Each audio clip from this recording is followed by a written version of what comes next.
This Choircast podcast episode is brought to you by the Messy Spirituality Podcast. Hey, this is Jason Elam. Join Lola Robbins, Kyle Butler, and me for the Messy Spirituality Podcast, where we try to empower your spiritual evolution with honest conversation about how to be a better human, taking a critical look at toxic Bible stories, and look behind the headlines for growth opportunities underlying current events.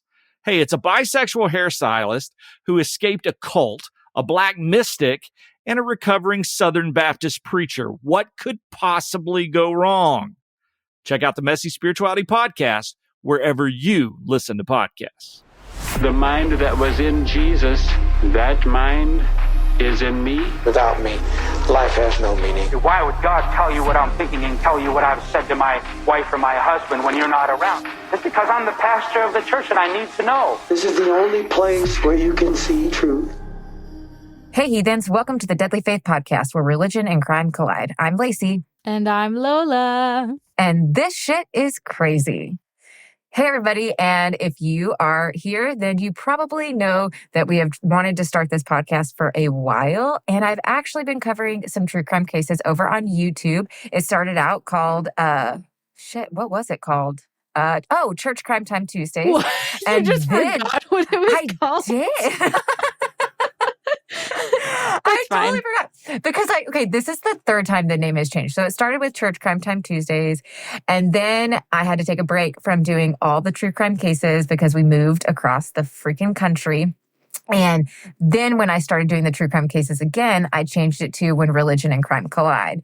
But then when I was like, I want to do, I know, right? When I was like, I want to do the podcast, but I wanted somebody to do it with me. And I felt like When Religion and Crime Collide was like a really freaking long name for a podcast. And so I was like, Deadly Faith. It just kind of came to me. And so I was like, okay, that's way better. So this is like the third name change. And like, this is the best one though. It really is. I think it's really good. I think it is. And I've said it to other people and they're like, oh, that's a good name. I'm like, thank you. I'm probably a little bit biased since you made me the co-host, but you know. Right. And I'm slightly biased also because Lola's over here doing our logo and holy shit, guys, it is, by the time this comes out, you guys are going to see it and you're going to be like, oh my God, I get what she means. It's so. I'm trying. It needs to be shaped up so badly. Oh, you're going to do so good. Thank you. Like, the concept, I'm so excited. I even showed it to my husband and he was like, oh, that's good. And he even was like, you're going to have to get that tattooed on you one day. We're both going to have to get it tattooed. I know. I was like, I would tattoo that on me. Like, hell yeah. But do you have any space left on your body? Because I have room.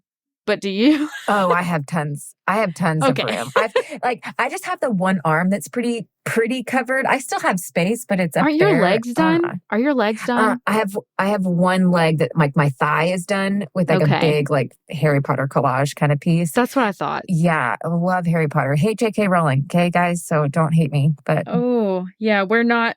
This podcast does not support. No, right. There's our other disclaimer. Yeah, and it sucks. I know we're like totally going off topic, but like it sucks. Like my mom loves Harry Potter too, and we were talking about like birthday gifts or something, and she was like, "Is it something Harry Potter?" And I was like, "No, Mom, I don't buy any Harry Potter stuff unless it's like by somebody that's like Joe Schmo that no royalties go to J.K. Rowling." Yes, yeah. So I was like, "Sorry, not sorry." But yeah, no, we will get it tattooed on us one day because it's fucking badass. I'm so excited to share that with you guys. We're going to have to meet in person for that. We're going to have to go together. I know. That's right, guys. We don't know each other in real life. Yeah. So we'll get into that and like how we know each other and how we started like strangers on the internet, started a podcast. I mean, that's what my other podcast was. That's true. I had only met Jason once and Kyle, I still haven't met. I'm supposed to have a bowl of cereal date with him, and we still haven't met. So, ain't that just the way? I love that. A bowl of cereal date. Oh my gosh. I love that. So I let everybody that follows me on YouTube, which isn't a whole lot of you guys, know that things were changing and that we're turning it into a podcast. And some of you have probably followed me on social media. If you haven't, I have a TikTok, I have an Instagram, and that's kind of where I've grown over the last handful of years through my deconstruction journey. And I love true crime. And I kind of mashed those two things together, true crime and my religious deconstruction. And I'm just enthralled with true crime cases that have a religious aspect, whether that's pastors who commit murder or cults or anything in between, or even to the little scams and fraudulent schemes of con artists. I'm interested in it all. So I took both of those and I mashed them together. And here we have Deadly Faith. And I really wanted to turn this into a podcast rather than YouTube because one, oh my God, podcasts are so much easier because we are sitting here in our PJs. My hair is not done and I look like a bag of hot mess. We look like hobos, to be honest. We do. Really, we look like two little hobos. I welcome it. I mean, yeah, we work from home anyway, so it's fine. Exactly. And with a podcast, you don't have to censor yourself like you do on YouTube. There were so many things. Yeah. And I would start to tell a case and I was like, okay, if I say sexual assault, am I going to, is this video never going to be able to be monetized? And so not really having those worries, I totally appreciate. And I like that. So I was like, fuck this. And I wanted to do it with somebody so I could tell the cases. If you have ever listened to true crime podcasts, especially one of the most popular out there is called Morbid. And it's with Elena and Ash. Elena and Ash. I don't know if I said Elena.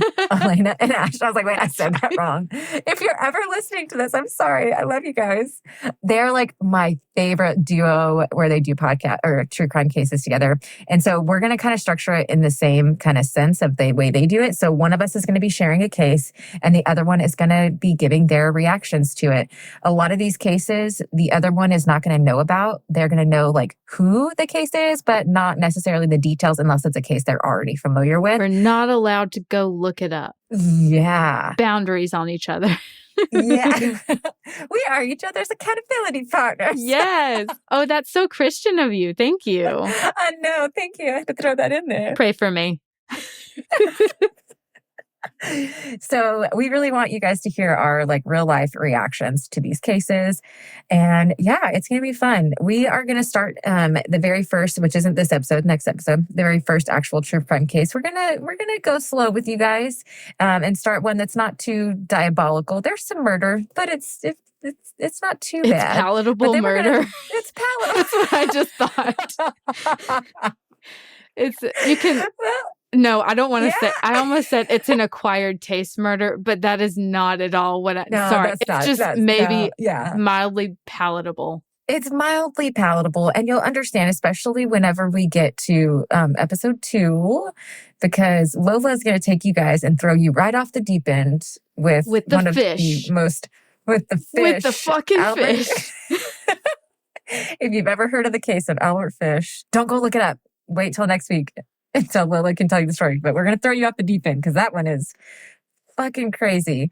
But let's get into telling you guys a little bit about ourselves. For those of you who don't follow me on social media or don't listen to Lola's other podcast she co-hosts called The Messy Spirituality, which if you don't, you should. So shout out. Shameless plug. I love that. A shameless yeah. plug. The Messy Spirituality podcast. Go follow us. Go listen. Yes. Also, okay, I started deconstructing. Well, I guess I should back up a little bit further. Maybe. So I threw myself into religion as a kid because my parents, they were great. They did the best they could. They had some really rough childhoods and they tried the best they could, but they weren't there for me emotionally. And so I threw myself into religion. And you know how that goes, especially in Texas, Baptist and all that purity culture and everything. But, that was my worth. And that was where I was really feeling like that's what you need to do with your life. So I went from one church to another until I found a cult and was like, this is what I need to do. And I threw myself into the cult, signed a covenant, wore camo pants and black t-shirts to church service on Sunday because Saturday is the last day of the week, not Sunday. So everybody else got it wrong except for us, you wrong Sunday service churchgoers. We were the only true Christians and God was more proud of us. There was a whole lot of shit that happened in there. Oh, I didn't know that. I Yeah. didn't know that. I thought I was the chosen one. I thought I was God's people. Right. I thought the Church of Christ was God's people. Whoopsie. Right? Don't we all? Yeah. So after I finally realized that was a cult, I met my husband. We got married. Him and his family really helped me like get out of that. But it's still like Christianity was my comfort zone. So I stuck with Christianity, and I had started to deconstruct a little bit, like specifically abortion and homosexuality. But I deconstructed those quietly, and I didn't tell anybody that those beliefs had changed, because I knew that if I outed myself with those beliefs, I would just get kicked out of the community, or at least judged. And I was comfortable, and I didn't want to lose my community. So I didn't say anything. And then COVID and Trump happened. And I, through a series of events, started realizing that I wasn't okay with the way Christianity was headed, especially with this whole like Christian nationalist crap. And I couldn't stay quiet any longer. And I started to deconstruct majorly, and it made a whole lot of people uncomfortable. Yeah, everyone go look at her TikTok and just look at the comment section for all of her TikToks. Right? There's not a specific one. Oh. It's just all of them. Well, especially if you go to the way back to like when I very first started posting. Oh man, those comments. You had some hot takes. I did. They weren't ready for I those had conversations. They were not. I had a whole lot of like, it's not all churches, it's not all Christians. I had a bunch of that, and people trying to save me, or people telling me I'm going to hell, or X, Y, and Z. But TikTok was really the place where I was trying to just find community, because I was walking this alone. At the time, my husband wasn't deconstructing, and I was trying to respect his faith and his spirituality and walk this by myself. Like, I didn't want to make him change his views or his beliefs.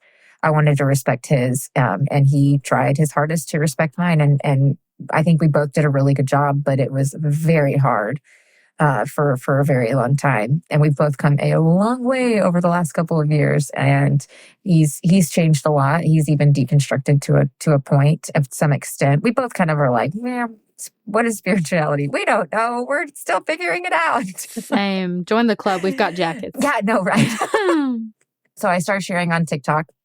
And I started like finding people who were on this journey as well. And I realized that by me kind of sharing my story in real time, it was really comforting to a lot of other people. So I kept sharing. And with that, I started growing on TikTok, which was very exciting, because one of the things I believed growing up from my pastors was that like I couldn't hear the voice of God, and that like my voice didn't matter.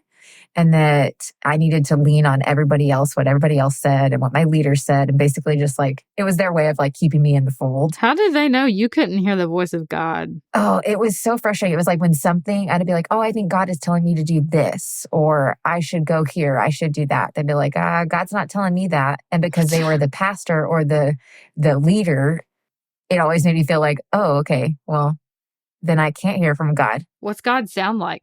Name drop those people. Yeah, I know, I gotta right? know. I gotta know. Where the fuck is the direct line? Because I hate that you guys have that direct line and we don't, because that would be really nice. So I felt like I couldn't hear from God, or that nobody really cared what I had to say. And then I started gaining a lot of followers on TikTok, and that was very healing, because it was like, oh my gosh, people actually care what I have to say. And I, with that, was able to find my voice and find my confidence and find my authentic self. And then I saw how many people were really struggling with their deconstruction and their religious trauma. So I went and got certified in trauma recovery. And my focus and specialty is religious trauma. And I've helped a handful of people walk through that since I launched my coaching business in March of 2022. I actually have one client who's been with me since like the beginning, and I still coach with him, and he is amazing. And it's been so cool to just watch him walk through this healing journey. Hi, client. If you're listening, hi. Yes.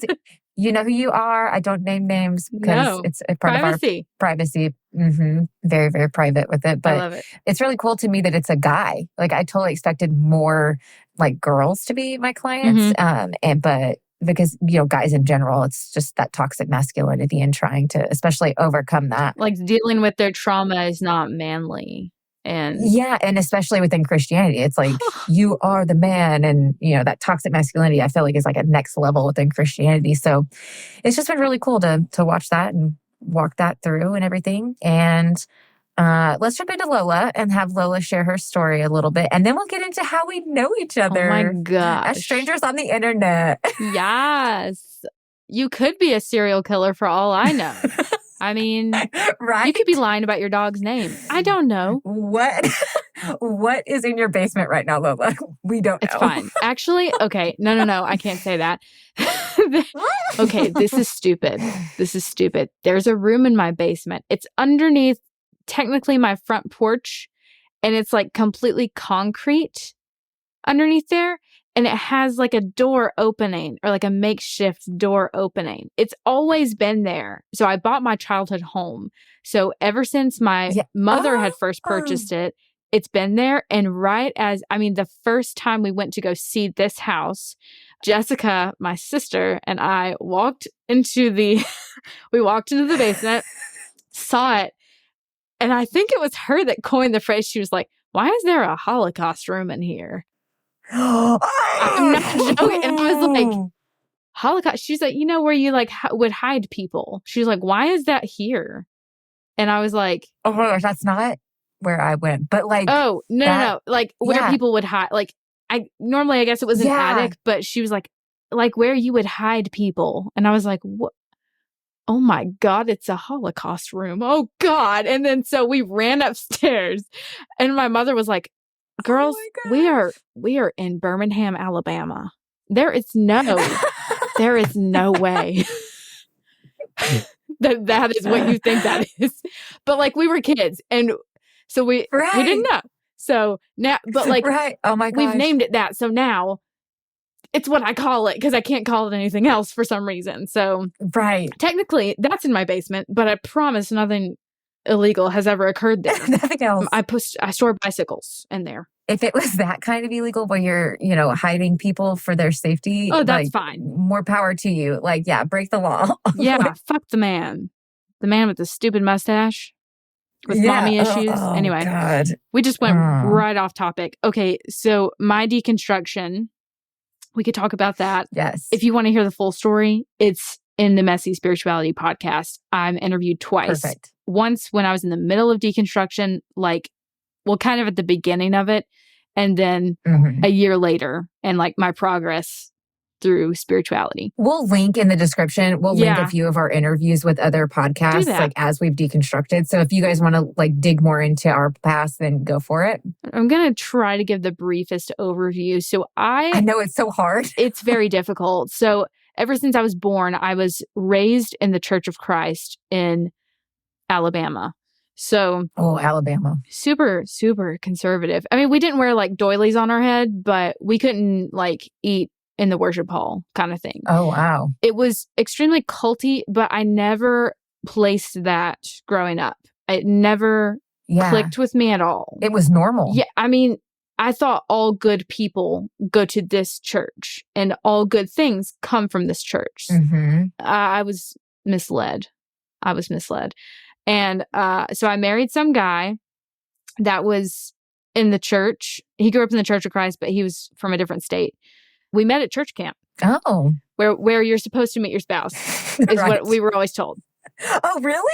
Yes. Oh my gosh. Yeah, we were told you go to these church camps and you look for suitors pretty much there. Like the godly men that are stepping up to lead the songs and lead prayer and all that shit. I have to interrupt you really quick because I'm like, oh my gosh, this whole Republican bullshit of you're shoving sexuality down our kids' throats and all this. And I'm like, what the fuck? In your churches. They want to breed us. You're breeding us. You're teaching us how to find a suitor. Who's the one indoctrinating? Who's the one shoving it down our throat? Okay. I went off track, but I had to. Okay, keep going. No, for sure. I mean, met this guy at church camp. Was a straight up matchmaking breeding ground with all of these church camps and church retreats and stuff. So it was not really about the gospel. It was about breed some more kids so that we can keep indoctrinating to keep the money flowing to keep us alive kind of thing. So there wasn't a whole lot of good I saw happen in our community from that church. I actually live 5 minutes from that church. It's literally I could walk through my neighborhood to it. So no way. It's very odd. It's weird being so close to it. And a lot of my family still go there. Oh, wow. I would hate to live in the town that I was in the cult with. Like I enjoy it. I enjoy running into those people and them being able to witness, someone outside of the cult now that is thriving and happy and healthy. Yes. And it's like, there's a life outside of this. You can have this. You can come out on the other side and still be okay, Yeah, I can see that. That's kind of how I feel when I see somebody who watches my stories, because there's only so much I can see what other people do on my social media, but I like it when I see somebody from the old days, because I'm like, yeah, that's right. You can hate watch me all you want. See how good my life is doing right now. I love a hate watch. I mean, right? We all do it. Come on. Yeah. Okay, deconstruction started for me in 2019. I got married when I was 19 in 2017. So I was married for about 2 years. And at a certain point, it became very restrictive. So at first, I had all my freedoms as when we got married. But the longer that we were together, the more of my freedoms were stripped from me. And a lot of sexual abuse started to occur. But I didn't understand that it was abuse, pretty much. So It was normal. And when I tried to talk about it, church leaders and family said, this is normal. This is what you do as the woman. You do this. And you don't complain. You don't talk about it. Oh my gosh. And when, things kept escalating to the point where domestic violence, became the normal. So eventually I started to think to myself, this isn't fair. I held up my end of the bargain. I'm cooking, I'm cleaning, I'm working full time. I'm a student full time. I'm taking care of the dog. I'm taking care of you. You're sitting on your ass, not doing anything, unemployed, waiting for me to wait on you hand and foot. This just doesn't seem like my issue anymore. So I got sick of it, and I ended up having a come to Jesus moment with him and saying, listen, we need help. We need therapy. We need something. But he didn't want to hear it. So we filed for divorce, or I did, actually. I got to serve him myself. It was nice. I have to ask. I'm going to interrupt you. I know I keep interrupting you. I'm sorry. I want you to interrupt. For those listening, I want you to. I don't know Lola's story. And you guys are like, oh my God, you're doing a podcast together and you don't even know Lola's story. I mean, no, I know. I know it. I know a genre. I know the genre, like the very synopsis, like what you would read on the back of a book cover to give you the good rundown of the story. That's what I know. Okay, so I have to ask. He was unemployed. Yeah. Okay. The majority of the relationship, he job hopped a lot, but the majority of our marriage, he was unemployed. So were y'all's beliefs of the man is the head of the household, he's the breadwinner and stuff, kind of like that? So how did that intertwine with the relationship? How did he justify him being unemployed? Or was it just a bad string of events and it was what it was? Honestly, it was with all the job hopping that made it so difficult for him to get more jobs. So he had put himself in a bad situation, kind of. And so I think he was trying to get other jobs, but I don't really know there at the end because I don't know. But I mean, we were of the belief definitely that the man is the provider, especially financially. And I just couldn't talk about our struggles. Anytime that I would talk to my sister on the phone or my mom, he was monitoring me to make sure I didn't talk about our issues or his job or him not doing stuff around the house and locking the dog up and beating the dog and stuff like that. So oh my gosh, how dare you say anything to tarnish his image. Don't talk to me about my flaws because it makes me feel bad. And it makes me cry, and you're hurting me by telling me the truth, kind of thing. It was one of those scenarios, unfortunately. And hey, man, if you're listening out there, I really hope you do the next girl better. I mean, I really And I hope that you get some therapy. I know you got daddy issues. Therapy's I know great. you got mommy issues. I see you. I hear you. I understand. Yeah, go to therapy. It's okay. It's for all of us. We all need it. I'm in therapy. It's very beneficial. I am too. I'm out here thriving, bud. Oh, go to therapy. So with the unemployment thing, it was kind of a string of events, but he was not proud of it, for sure. Yeah. Okay. So where was I at in the story? I just forgot. We got divorced. I wanted to date again because my dream my whole life had been, I want to be a wife and I want to be a mother.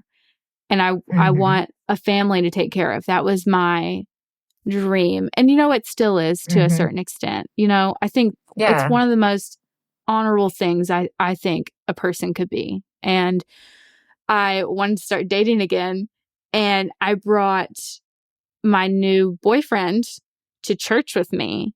Oh, no. And I got some looks and I got some people to approach me and be like, hey, you set aside your husband and you had absolutely no evidence of infidelity. Therefore, you're going to send yourself and other people to hell if you try to date. You have to be single forever. Like, this is not, you cannot do this. What? And I was like, that is truly their belief. Truly. You have to be single. I'm not even joking. Like, and I had accepted that fate for a while. Like, I ended up just being like, oh, okay. And I thought to myself that was just, you got married. You guys fucked it up. That's it. And I thought, there's no coming back from this. I can't have any of the things that I always wish I could have had. Yeah. But I just kept thinking, this is not fair. I did everything I could. I tried to point him towards Jesus. I worked, I cleaned, I cooked. I did all I could. I tried to reason with him. And I just thought, why was it not enough for me? Like, all of my efforts, why was that not enough for you, God? And you decide I deserve hell because I suffered. I was a long-suffering wife. I don't care if it was just 2 years. I was long-suffering.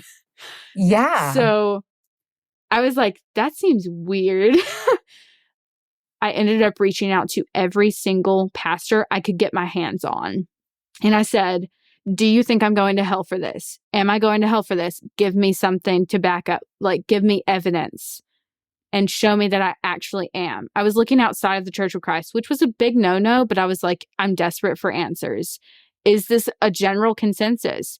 And then the guy at the time that I was talking with and wanting to date and everything was like, hey, you should talk to my friend Jason. I used to play in a worship band for a church that he kind of like pastored and stuff. And I was like, fine, this will be my last one. Because I'm not even joking. It was probably like 25 people I reached out to. And what did they say? Most of them did say, yeah, based on what scripture says, if you didn't find any evidence of infidelity that you could bring to light to like church leaders or just to keep for yourself, there's no this is it. Some of them had said they weren't really sure about the whole sending other people to hell by dating them or marrying them, but you yourself would be possibly condemned kind of thing. So either way, I was fucked. Yeah. I know you guys can't see me, but the whole time she's been saying this, my her mouth is just unhinged. Yeah, my jaw is on the floor. Like, what the actual fuck? Like, this is wild. Like, I grew up with the belief, especially as my parents were not religious, but I pushed myself into religion. So I didn't get the heavy dosing of religious teachings as a lot of people who actually lived it at home. So I was always of the belief that, God hates divorce. But as I got older, that was actually, I think even after I left the cult, that I started, some people were not teaching me, but sharing their belief of sometimes divorce is healthier for both parties. And I can't see how God wouldn't be okay with that. If he truly loves us. And I was like, dude, that's so true. It was just a totally new perspective. So the fact that many pastors, even if it was just half of them, telling you oh, I'm so sorry, but this ancient book written by man says you're going to burn in a fiery pit because you divorced your husband because he was a sack of shit. What the fuck? Yeah. So he says, reach out to Jason. And you're like, okay, fine. One more. Yes. So I reach out to Jason, but I'm not doing the whole giving my situation and then asking. I'm saying, go ahead and condemn me. Just go ahead. You're the last one. Fuck it. This is my situation. Someone told me to message you. I don't give a fuck anymore. I'm going to hell. I'm going to start doing drugs. And like, just, I'm really going to hell. I'm going to light the candle myself. Thank you. And then, you know what this man meets me with though? I swear to God, Jason Elam, he just says to me, I am so sorry that you were told these things. And I just want you to know right here where you are so loved. And I was like, shut the fuck up. Shut the fuck up. Like, don't come in here with this, yes, you're so loved. I'm over here like, oh, and you're like, shut the fuck up. Well, because like, I didn't know Jason too. I didn't know him. Of course. So you're like, here we go. He's about to evangelize to me and tell me I'm going to hell. Yeah. But then he met me with the whole like, God wouldn't have wanted you to be in an abusive relationship because of this, this, and this. And I was like, oh, I mean, that makes sense. And he said, do you know that hell is not real? And I said, do not talk to me. Do not. What is it? Heretic. No. Heretic. Get under my feet. But he kept presenting all this evidence to me. And he was like, why would a loving God create that for anybody? If nobody is ever too far gone to come back, why would he create a place that was too far, And it just didn't compute. And then everything in my mind unraveled. Oh. But I tried so hard to put it back together. I mean, we all do. I was like, I have to go back in the box. I can't do it. Like, I can't unknow these things now. I can't unknow that hell could not be real. From then, it became a spiral. Jason and I started talking every day. I became part of the Messy Spirituality community on Facebook's Messy Conversations. Just this whole community was ready. Like, they had already cleared a spot at the table for me. Like, they had been waiting for me, kind of thing. Yeah. And it wasn't to like evangelize me again or try to save my faith or even to just do away with my faith. It was come as you are. Let's figure it out together because we're all in the desert wondering. Like, we don't know what the fuck's happening. It was literally like meeting you exactly where you're at. And I freaking love that. And that's so funny that, okay, I swear, guys, Lola and I have like so much similarities to the point, like, this is why, okay, when I met Lola, they interviewed me on the Messy Spirituality podcast. And that's where I like officially met Lola. We were Facebook friends because like, I swear this whole deconstruction community, it's like you start friending one and then like. The overlap is so heavy. You get a bunch of people that just start like, hey, let's be friends. Let's support each other in this weird journey. I know. And it's like, I've tried to get my kids off of social media, like in the sense of like the pictures I've posted of them. Like I've tried, like as I've grown bigger on TikTok and stuff, I've tried to get them off my Facebook because it's gotten to the point now with friend requests.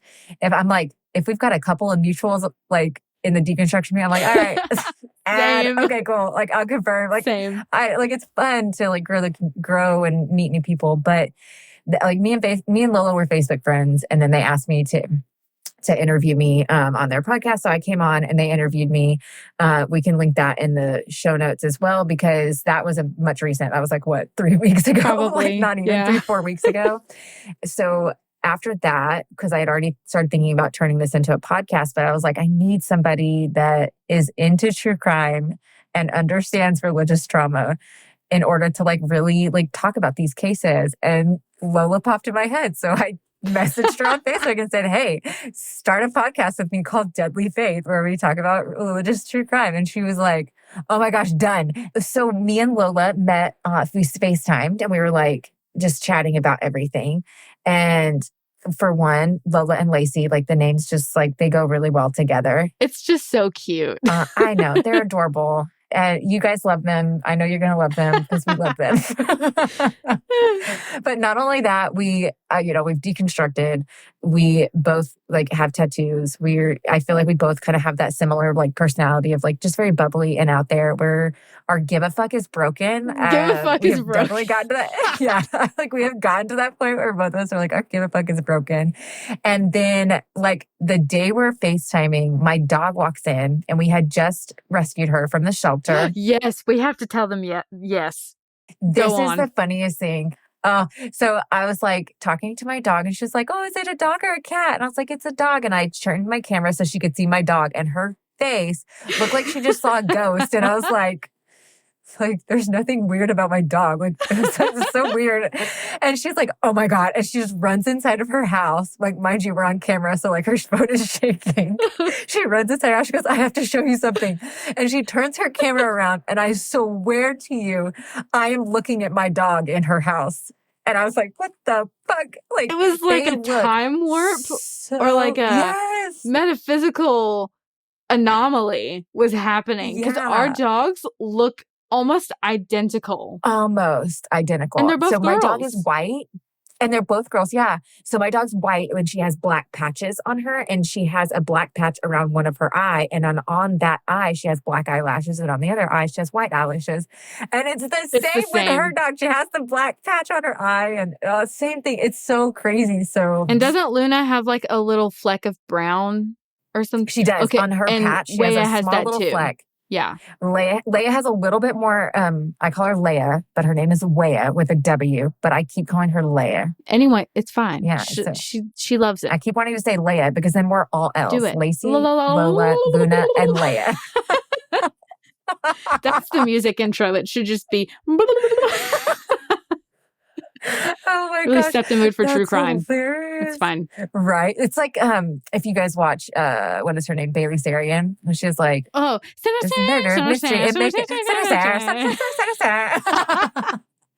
I love her. She's so cute. You know. I know. She's so suspicious. Oh my God. I know, right? I think she's trademarked that. I can't use that. I can't say that. Oh, she should. She should. If she hasn't, then she should. You know she won't. She's too sweet. Copyright Bailey Sarian. Like, just FYI, don't sue us. Yes. But yeah, so that is how we met. And that is how we came together to create this true crime. And now we're best friends after 3 weeks. Now we're best friends. You are my bestie. Yes. So the cases we're going to be covering, sometimes they're going to be heavily, heavily religious. Like, I mean, cult of all cults kind of religious.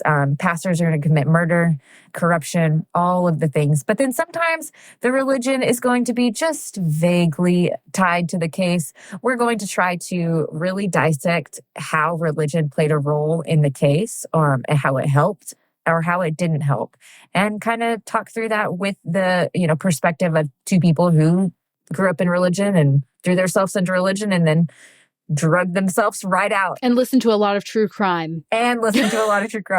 So, and we're going to try to get into some psychology of the cases if we can. And we want to be actual, active true crime listeners. So we're going to bring some cases that are still ongoing and kind of have some calls to action, whether that is reaching out to local representatives or police officers or signing petitions, following certain people. Yeah, signing petitions. Yeah, donating to certain, what are those? GoFundMes for, ongoing cases. There's a case right now that I'm following.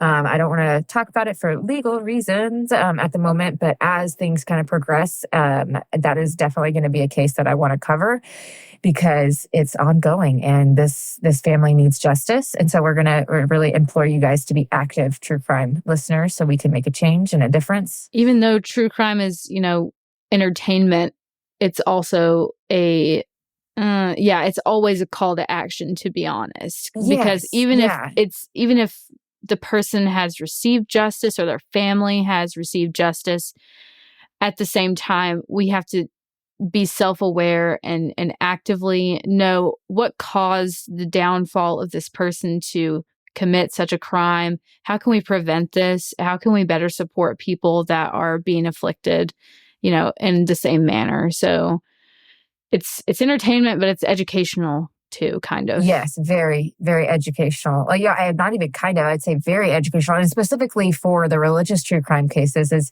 how many times has religion just swept shit under the rug because, that's uncomfortable. We don't want to talk about that. Or that's going to completely take away all of our leadership and then we'll have nothing. Kind of thing. Yeah. Or that deacon's a pedophile. Oh, let's just rehome him to a different church and sweep it under the rug. Yeah. That's what they do. They just rehome him. I don't know if I'm sure it's a different word. I just thought about having them in a kennel and just is that what that thing's called? The little transportation device for animals, and you just shove them in there and they're like, I'm ready to spew indoctrination. This this one's getting me trouble. Can you take it off my head? This one keeps chewing on things. Yeah. I can't. It keeps. Oh gosh. But seriously, like they shove this shit under the rug time and time again. And so I feel like telling more and more of these true crime cases and bringing this shit to light. Yes, we understand. And we'll say this every week, that we understand that these true crime cases are not a complete reflection of all religions, all denominations, and all religious people based off of the case that we're covering. We understand that a lot of this is the extreme. You know, your Nana doesn't commit tax fraud in the name of the church. Yeah. we know she doesn't have spiked boots about to kick a child in the nose. Seriously, we understand. It's not all churches. It's not all people. But it's time that these cases get brought to light and we talk about the religious aspects of it and talk about how it has harmed. But yeah, I think we're good. That is it. That was a little longer than I expected for our first one, but that's fine. I think it was fun. I think you guys will enjoy that one. And let's jump into the actual first case. So we'll see you guys in the next episode. Also, Heathens, if you're enjoying the show so far, please remember to subscribe on whatever platform you listen to us on. And remember to bring your sacrifice to the blood ritual. Just kidding, a review will suffice. Deadly Faith is brought to you by Choircast Network. It's produced by Laci Bean and Lola Robbins and audio engineered by Eric Cowell. Thanks for listening.